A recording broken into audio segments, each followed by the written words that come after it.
Spend less time doing boring admin on your computer and more time doing anything else with these practical, realistic tips with me, Johnny.Decimal. So the Johnny.Decimal system is a simple way to organize your life. And as I go through my life and use it, I write down these little examples as they occur to me. And I'm going to show you how I use my system to be more organized and spend less time doing admin. So here we go.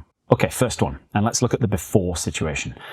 I have a 6-monthly task to download a bank statement and email it to my accountant. And that's pretty simple, but the thing about it being 6-monthly is when 6 months rolls around again, I just finished it, and the next time I do it will be January 2027. So it's only a small task, but when it comes around again, all the context has gone. I'm essentially a newborn, right? I will not remember any of the details without a system. So let's look at what would happen if I didn't have any system at all. First is that I would be triggered to do this by my accountant because she would send me an email, which is what used to happen, saying, please send me a copy of your statement. So a few things there. That is a disruption to us both. It disrupts me in whatever I'm doing, and it disrupts her because she had to ask, and then she's got to ask and then wait for it to come back to me. And this isn't a big thing, and none of these things take very long. And I think this is going to be a theme of this series, is that you might think, well, okay, that didn't take very long. But life is a compounding series of small annoyances that didn't take very long, right? That could be some sort of have that on a t-shirt. Life is a compounding series of small things that didn't take very long. But if they can all take a bit less time and be less frustrating and knock you a bit less out of whatever it was that you were already doing or what you would like to be doing, then that's the goal of my system. So normally what happens is, before I got an email from my accountant, please send me the statement, I would download the statement.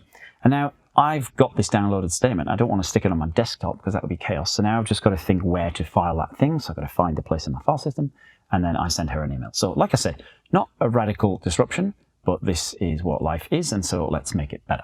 So the first thing I've done is to take responsibility for this task and turn it into a trigger that I control by reminding myself about it in my own task system. That makes it predictable. I'll show you in a moment how I look at my tasks for the week at the start of the week, so I understand everything that's coming. It's controlled by me. I do all of my finance tasks on a specific day. And more importantly than all of those things, we set context. So when the task comes around, it immediately tells me everything I need to know about where I need to be. So let's have a look at it. All right, here's the task. So the task is download Macquarie 6-monthly statement and send to Megan. Like I said, it's a pretty menial task. I literally go to my bank, I go to statements, I click download. There's nothing hard there. And that ends up in my download folder. But here's what's important. We have given ourselves, this task always comes, because this is where I put it, this is where I created it. It always occurs in this place called 13.40 assets. And where are we? We're down at the bottom of the tree here at 13.40. And so let's go back up the tree and see where we are.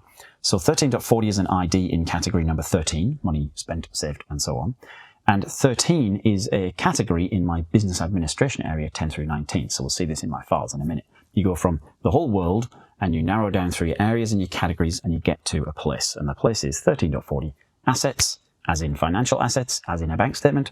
Download Macquarie 6-month statement and send to Megan. So let's do that. Okay, there's a downloaded PDF. Now, what I'm going to do is show you my work system. And remember that number 13.40, that's telling us where this thing needs to be. So find 13.40. It's pretty obvious. You don't even need to understand the Johnny.Decimal system to see where that's going to be. It's going to be in 10 through 19. It's going to be in 13. And then we scroll down to 13.40 assets. And 13.40 is a heading for all of these things. And we find the actual ID that we want, which is accounts that handle cash.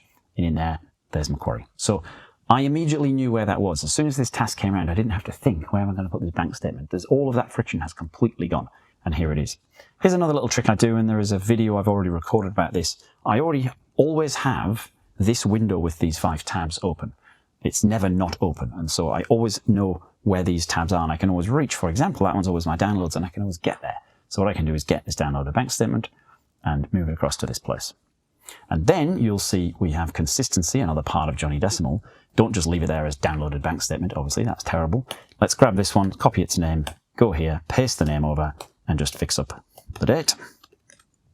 And there we go. That's finished. And now I can email that across to my accountant. And this is nice, right? This just saves me time. I get to email it to her before she asks for it, so she doesn't have to wait for it coming back.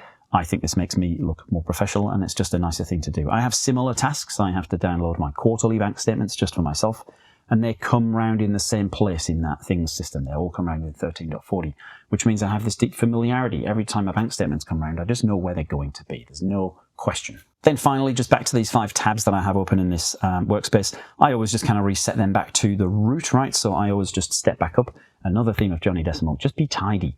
If your system, as in your computer, as in your whole world, right? I live on this computer. And if it is tidy and predictable, I can just move around really fast. It's like if you're in a messy room, you can't get around quickly because you're always having to dodge stuff. And I feel the same way about my computer. I don't have to dodge anything on my computer. I can just get to where I need to be. And when I'm finished, I tidy up, which means I can just jump straight back into the next task. So that's great, but you're thinking, well, 13.40, how would I know things are 13.40? And here's another really nice example, but in this case of one that I haven't set up myself. This is a spontaneous email that I just got literally this morning. Got this overnight. And this is from the government people in my hometown where I am registered back in the UK. I'm registered for postal voting. It's obviously been a couple of years since I did that, so they're telling me that my vote matters, don't lose it, and that my voter registration is due to expire shortly. And what there is in here, there's a PDF or there's a link, the thing that I need to do. So I'm going to do that. I want to remain on the electoral roll. Here's a question, right? I've just got this input, and as far as I'm concerned, I don't know where that goes, right? I don't just know all of these IDs in my system, and that's a key point here.